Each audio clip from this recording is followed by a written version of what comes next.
அதிமுக தொண்டன் கையில் தமிழக வெற்றி கழகத்தினுடைய கொடியை கொடுத்து பிள்ளையார் சொல்லி போட்டாச்சுன்னு ஒருவர் பேசுகிறார் என்றால் அவரை நான் எப்படி அழைப்பது என்று எனக்கு தெரியலை.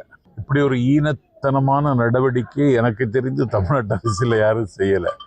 ஒரு 26 இடங்களில் ரெய்டு செய்யப்பட்டு அதற்கு பிறகு மோடியின் காலடியில் விழுந்தவர் எடப்பாடி பழனிசாமி.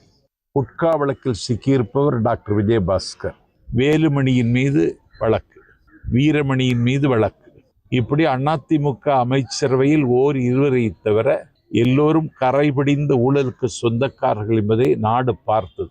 அதிமுக எங்களுக்கு ஒரு பொருட்டல்ல, போட்டி எங்களுக்கும் திமுகவுக்கும் தான்.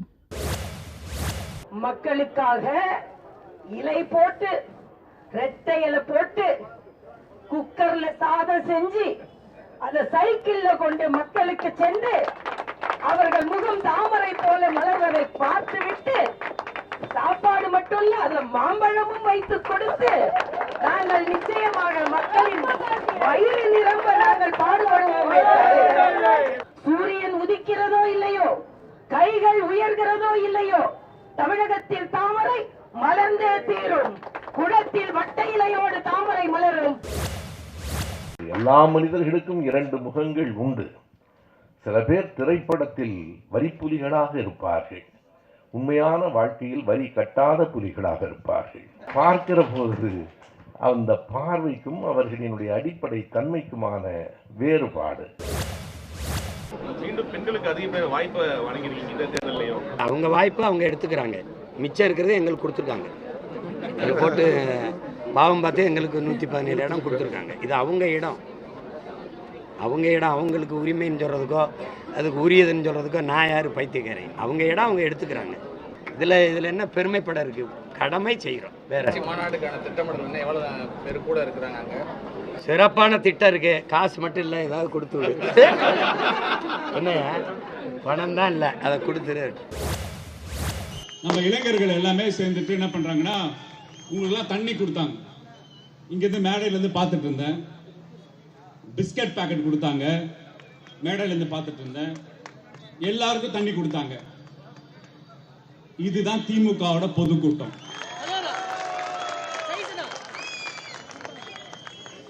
இங்க ஒன்றும் அவ்வளவு கூட்ட நெரிசல் இல்லை. எல்லாருக்கும் சமமா சேர் போட்டிருக்காங்க, தவிச்ச வாய்க்கு தண்ணி கொடுத்திருக்காங்க, பிஸ்கட் கொடுத்திருக்காங்க. ஜாக்கிரதையாக அவங்க வண்டியில ஏற்றி உங்களை ஊர்ல போய் விட்டுருவாங்க நம்ம கழக உடன்பிறப்புகள். தவிச்ச வாய்க்கு தண்ணி கொடுக்காம மீட்டிங்க்கு லேட்டா வந்துட்டு கூட்ட நெரிசல்ல லைட் ஆஃப் பண்ணி லைட் ஆன் பண்ணிட்டு 41 பேர் பலி கொடுத்த வாய் எங்களை தீய சக்தின்னு சொல்லுது.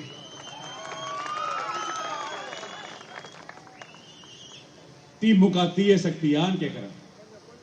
திமுக தீய சக்தியான்னு கேட்கிறேன்.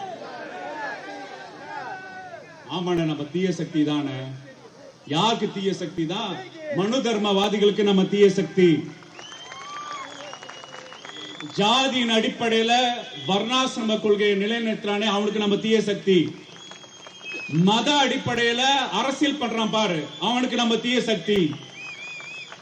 யாரெல்லாம் தமிழர்களோட பண்பாடை குலைக்க பாக்குறானே அவனுக்கு நம்ம தீய சக்தி.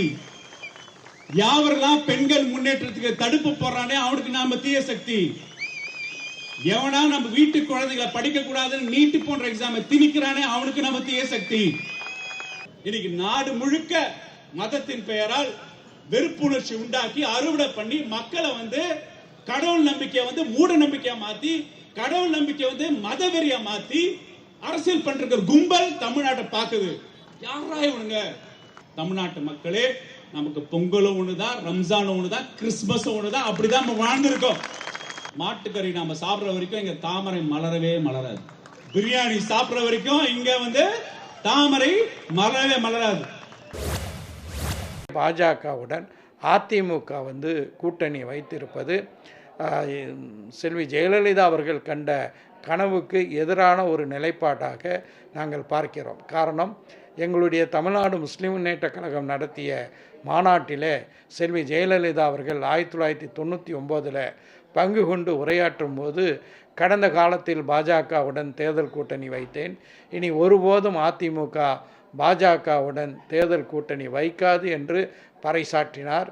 அந்த செல்வி ஜெயலலிதா அம்மையார் அவர்களுடைய அந்த கூற்றை பொய்ப்பிக்கக்கூடிய வகையில், அவர்களுக்கு துரோகம் இழைக்கக்கூடிய வகையிலே தான் எடப்பாடி பழனிசாமி அவர்கள் பாஜகவை தோளிலே சுமந்து தமிழ்நாட்டில் தேர்தல் பரப்புரை செய்து வருகிறார்.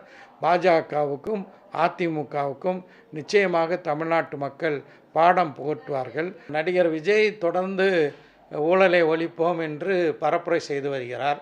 தான் தூய்மையானவன் என்று அவர் போட்டு வருவது வேஷம்தான் என்பதை உயர்நீதிமன்றத்தினுடைய தீர்ப்பு வெளிப்படுத்தி இருக்கிறது. இனிமேல் விஜய் அவர்கள் பொது வாழ்வில் தூய்மையை பற்றியும் பொது வாழ்வில் லஞ்சத்தை பற்றியும் பேசுவதற்கு எந்த விதமான தகுதியும் இழந்து விட்டார் என்பதுதான் யதார்த்த உண்மை.